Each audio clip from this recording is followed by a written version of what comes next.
বাংলাদেশে হত্যা করলে, খুন করলে, দর্শন করলে কোনো বিচার হবে না। 1 মাস, 2 মাস, 3 মাস, 6 মাস চলে গেলে বাংলাদেশের মানুষ ভুলে যাবে।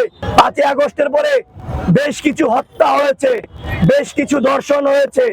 যে হত্যাকাণ্ডগুলো ঘটে সেগুলো 15 দিন, 20 দিন বা 1 মাস বা 2 মাস থাকে। পরবর্তীতে সেই ভাই বা সেই বোনের কথা আমরা ভুলে যাই।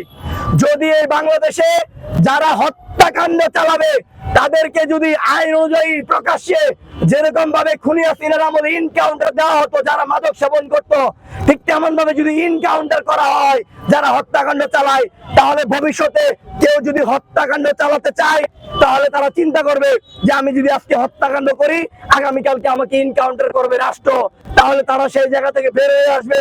এখন তারা এই জন্য হত্যাকাণ্ড করতে সাহস পায়। তারা জানে এই বাংলাদেশে হত্যা করলে, খুন করলে, দর্শন করলে কোনো বিচার হবে না। 1 মাস, 2 মাস, 3 মাস, 6 মাস চলে গেলে বাংলাদেশের মানুষ ভুলে যাবে। হত্যাকাণ্ডে যারা জড়িত আছে তাদেরকে যেন অতি দ্রুত গ্রেফতার করা হয়।